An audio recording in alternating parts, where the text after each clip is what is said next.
बांझ, एक रुला देने वाली कहानी। 14 साल की उम्र में जब खेलने कूदने की उम्र होती है तब रिश्ता हो गया। उस समय में सभी की लड़कियां 12-13 वर्ष में ही ब्याह दी जाती थी। शादी का मतलब ही पता नहीं होता था। बस ये सोचकर खुश होते थे कि नए नए कपड़े मिलेंगे। माँ थी नहीं तो पिताजी ने बस जो थोड़ा सा घर का काम काज सिखाया वही आता था। शादी का दिन आया और बस सारी रस्मों के साथ विदाई का वक्त भी आ गया। रोते रोते डोली में बैठकर ससुराल पहुंच गई। इतनी आलीशान हवेली देखकर मन ही मन बहुत खुश हुई। तभी सासू माँ की आवाज़ आई, अरे जल्दी से कलश लाओ, बहू आ गई है। और मैंने घूंघट की आड़ से अपनी सास को देखा। आंखों से एकदम सख्त मिजाज की लग रही थी। सच मानो थोड़ा डर लग रहा था उन्हें देखकर। सारी रस्में खत्म होते होते रात हो गई। बिस्तर पर लेटते ही नींद आ गई। सुबह सुबह नौकरानी ने आकर जगाया था तो चलो रसोई बनाने की रस्म है। तैयार होकर रसोई में गई और खीर बनाई। सबने तारीफ भी की पर सासू माँ ने कमी निकाल ही दी। साथ ही साथ हिदायत भी दे दी कि अब बचपन छोड़कर कुछ काम काज सीख लो। 15 दिन बाद मेरे पति को भी हॉस्टल जाना था क्योंकि वह तब बीए कर रहा था। खैर अमर भी हॉस्टल चले गए और मैं अकेली रह गई अपनी सास और ससुर के साथ। बीच बीच में अमर चिट्ठी लिखते थे पर पहले सासू माँ थी, बाद में मेरे पास आती थी। उम्र कम होने की वजह से इतना फर्क नहीं पड़ता था। मेरे अकेलेपन का साथी था आम का पेड़। हाँ, वही आम का पेड़ जो हवेली के पीछे के आंगन में लगा था। उस आम के पेड़ के नीचे एक कच्ची मिट्टी का कमरा भी बना हुआ था, पर वो पेड़ फल नहीं देता था, इसलिए सारे हवेली वाले उस पेड़ को बांझ कहते थे। पर मुझे न जाने क्यों उस पेड़ से बहुत प्यार था। जब काम से निवृत्त होकर कुछ फुर्सत के पल मिलते थे तो एक वही पेड़ था साथी होता था। उसको देखते हुए मैं अपनी सारी थकान भूल जाती थी। 2 साल बीत गए और मैं 16 साल की हो गई। अमर का भी स्नातक की पढ़ाई पूरी हो गई थी।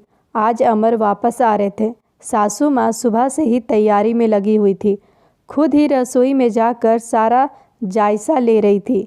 मैं भी बहुत खुश थी कि अब मुझे अकेले नहीं रहना पड़ेगा। 16 सिंगार के साथ मैं पूर्ण स्त्री की तरह महसूस कर रही थी। आज मांग का सिंदूर कुछ अलग ही लालिमा लिए हुए था। शायद वह लालिमा मेरे चेहरे पर भी दिख रही थी। तभी तो मेरी सास ने मुझसे कहा कि जा अपनी नज़र उतरवा ले, अमर आ गए हैं। हवेली की हलचल से पता चल गया था मुझे। खाने पीने से निवृत्त होकर सब आराम करने चले गए। अमर भी कमरे में आ गए थे और मैं बस शर्म से लाल हुई जा रही थी। तभी अमर ने मुझे तोहफा दिया, एक सुंदर लाल साड़ी। पर मेरे लिए तो अमर का वापस आना ही सबसे बड़ा तोहफा था। हमने ढेर सारी बातें की जिनमें कुछ शिकायतें भी थी, कुछ प्यार था। समय बीतता गया और 2 साल कैसे बीत गए पता ही नहीं चला। अमर और मैं एक दूसरे के साथ बहुत खुश थे। एक दिन अचानक पता चला कि मेरे पिताजी बहुत बीमार हैं। अमर मुझे लेकर तुरंत रवाना हो गए। पिताजी मुझे देखकर बहुत खुश हुए, जैसे मेरे लिए ही अपनी सांसों को रोका हुआ था। और फिर मुझे अमर के हवाले करके वो इस दुनिया से चले गए। भीगी आंखों से अपने पिताजी को विदा किया। अब मेरा सब कुछ अमर और उसका परिवार ही था। समय गुजरता गया और अमर ने अपनी लॉ की पढ़ाई भी पूरी कर ली और अब वो सरकारी वकील कहलाने लगे थे। पर भगवान ने मुझे अभी संतान सुख नहीं दिया था। अभी तो सासू माँ दबी जुबान में बोलती थी, पर धीरे धीरे उन्होंने अपना रुख कड़ा कर लिया। अमर बहुत व्यस्त रहते थे अपने काम में, सो वो मेरे पीछे सारा दिन पड़ी रहती थी। धीरे धीरे सारे गांव में ये बात फैल गई कि हवेली की बहू बांझ है। तीर की तरह चुभता था ये शब्द, पर कुछ नहीं कह पाती थी, सिर्फ आंसुओं से दिल हल्का करती थी। अमर मुझे दिलासा देते थे, पर लोगों का व्यवहार अंदर ही अंदर मुझे खोखला कर रहा था। अभी मेरी उम्र ही क्या थी, सिर्फ 19 साल, और लोगों ने मुझे बांझ बना दिया। बचपन से ही शरीर से दुबली पतली थी मैं। फिर माँ के मरने के बाद ठीक से पालन पोषण भी नहीं हो पाया था। एक दिन अमर जब दोपहर खाने पर आ गए तो सासू माँ ने फरमान सुना दिया कि हम अमर की दूसरी शादी करेंगे। उफ, इतना बड़ा धोखा अमर कैसे दे सकते हैं मुझे? नहीं, ऐसा नहीं हो सकता है। बत्ती बुझा दो, मुझे सोना है। अमर, कुछ बात करनी है आपसे, मैं थक गया हूँ। धानी, मुझे सोने दो। अमर, क्या आप दूसरी शादी करेंगे? धानी, मैंने कहा ना, सोने दो मुझे, थक गया हूँ मैं। तुम सब लोगों की चिक चिक सुनते सुनते, उधर माँ है और इधर तुम, परेशान हो गया हूँ मैं। मन करता है आत्महत्या कर लूँ। नहीं अमर, ऐसा मत कहिए। धानी ने अमर के मुंह पर हाथ रखते हुए कहा, आपके अलावा अब कौन है मेरा? धानी करवट लेकर सारी रात आंसू बहाती रही और जब सुबह उठी तो एक टूटी हुई औरत बनकर, जो मजबूर होकर हर चीज़ से समझौता कर लेती थी। सारी रात यही सोचती रही कि शायद अमर ने भी मौन स्वीकृति दे दी है दूसरी शादी के लिए, पर उसे ये कहाँ मालूम था कि उसकी माँ ने किस हद तक उससे मजबूर किया है दूसरी शादी के लिए। 1 महीने के अंदर ही अमर की दूसरी शादी गेंदा से हो गई। गेंदा अमर की माँ की दूर के रिश्तेदार की बेटी है। धानी अपना सामान उस पीछे वाले कमरे में रख ले। आज से गेंदा उस कमरे में रहेगी अमर के साथ। सासू माँ ने हाथ नचाते हुए कहा, कैसे छोड़ दूँ ये कमरा? नहीं, ये मेरा कमरा है, जिसे जहाँ जाना है जाए। पर फिर ख्याल आया कि जो ब्याह कर इस घर में लाया था, जब वही मेरा नहीं है तो ये कमरा कैसे मेरा हो सकता है? ऐसा सोचते हुए आंखों में आंसुओं का सैलाब उमड़ पड़ा। सिंदूर की डब्बी और कुछ कपड़े लेकर उस कच्ची मिट्टी के कमरे की तरफ बढ़ गई। सामान एक कोने में रख कर खिड़की पर बैठ गई और उस आम के पेड़ को देखते हुए उसको निहारने लगी। इसे कुछ कम हो जाएगा, किस्मत कहूँ या कुछ और, कि आज मेरी हालात भी इस पेड़ की तरह हो गई है, अकेला बेसहारा, जैसे अभी तक अपने अस्तित्व को बचाने में सफल रहा है। क्या मैं इसकी तरह अडिग और मजबूत रह सकूंगी, या फिर किसी कमजोर लता की तरह मुरझा जाऊंगी और अपना अस्तित्व खो दूंगी? ऐसा नहीं होगा, मैं मजबूत रहूंगी। जब ये बेजुबान पेड़ सबसे लड़ सकता है तो मैं क्यों नहीं? अपने विचार श्रृंखला से बाहर आते ही मैंने अपने आप को संभाला और हर स्थिति से लड़ने के लिए तैयार किया। दिन गुजरने लगे और मैंने घर के कामों में अपने आप को व्यस्त कर लिया। अपनी कोठरी के आसपास खूब सारे पेड़ लगाए और बाकी बचे हुए समय में उन पेड़ों की देखभाल करने लगे। साथ ही उस आम के पेड़ की खास देखभाल करती थी। गेंदा एक सुलझी हुई लड़की है। वो जब भी मुझसे बात करने के लिए आती थी, मेरी सासू माँ उसे बहाने से बुला लेती। अमर पहले से भी ज़्यादा व्यस्त रहने लगे थे। मुझसे बात तो करते थे, पर एक पछतावा हमेशा उनकी आंखों में दिखता था।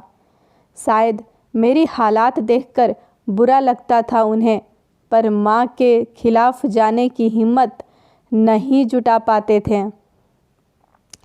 गेंदा के दिन खुशी से गुजर रहे थे और मेरे दिन बस गुजर रहे थे, और देखते ही देखते वो दिन भी आ गया जब गेंदा ने खुशखबरी सुना दी कि वो माँ बनने वाली है। पूरी हवेली में त्यौहार जैसा माहौल हो गया। सारे नौकरों में तोहफे बांटे जाने लगे।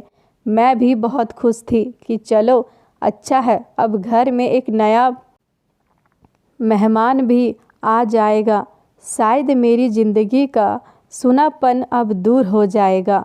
गेंदा बहुत कमज़ोर थी और उम्र भी 16 साल। उसे बहुत तकलीफ़ होती थी। अब सासू माँ का आदेश था कि उसकी अच्छे से सेवा की जाए, जिससे कि उसकी कमज़ोरी दूर हो सके। सारी देखभाल के बाद भी गेंदा का वज़न कुछ खास नहीं बढ़ रहा था। एक दिन चिंतित होते हुए मैंने अमर से कहा कि गेंदा को शहर में किसी अच्छे डॉक्टर को दिखा दो, पर सासू माँ ने यह कहकर मना कर दिया कि हमारे भी बच्चे घर पर हुए हैं और अमर की वही पुरानी आदत, अपनी माँ के खिलाफ वो जा नहीं सकते थे। एक दिन गेंदा की तबीयत बहुत खराब होने लगी। उसकी सांस बहुत फूल रही थी। घबरा कर मैंने गांव के वैद्य जी को बुलाया। वैद्य जी ने आकर कुछ दवाइयाँ दी और खून की कमी भी बताई।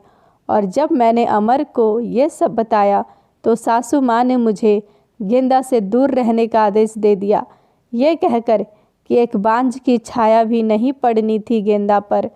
खैर, मुझे गेंदा से दूर कर दिया गया और मैं फिर से अपनी कोठरी में अकेली सारा दिन बंद रहने लगी।